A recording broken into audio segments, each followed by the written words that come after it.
नमस्कार दोस्तों, बीते दिन आए भारत के न्यायिक फैसले ने राजनीतिक और कानून के बीच फिर बहस तेज कर दी। एक तरफ सुप्रीम कोर्ट ने उमर खालिद और शर्जील इमाम को बेल पिटीशन फाइल करने तक से रोक दिया, तो दूसरी तरफ गुरमीत सिंह, राम रहीम जैसे गंभीर अपराधियों को पैरोल देकर रिहा किया जा रहा है। The times of India report के अनुसार सुप्रीम कोर्ट का फैसला।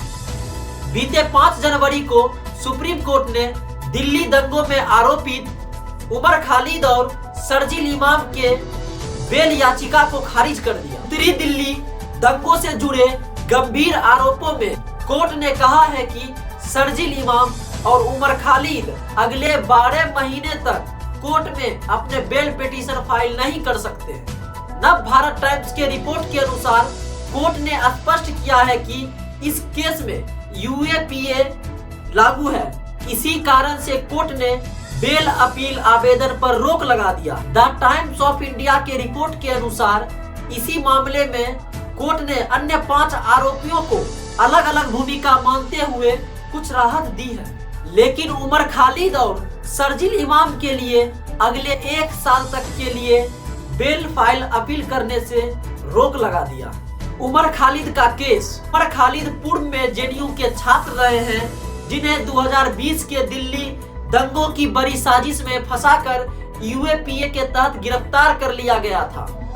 वह 5 साल से अधिक समय से भी बिना किसी ट्रायल या बेल के जेल में। आरोप है कि उमर खालिद और शर्जील इमाम ने हिंसा भड़काने की भूमिका निभाई है। वकील पक्ष कहते हैं कि यह आरोप केवल भाषण पर आधारित है। राम रहीम को 40 दिन की पैरोल। अब बात दूसरी तरफ की। गुरमीत राम रहीम, जिन्होंने 2 महिला अनुयायियों की बलात्कार और एक पत्रकार की हत्या में दोषी पाया गया है। इतने बड़े अपराधी को 40 दिन की पैरोल दी गई है। यह उनकी 15वीं पैरोल है जब उन्हें 2017 में सजा हुई थी। वह रोहतक की जेल से रिहा होकर डेरा के मुख्यालय में रहेंगे।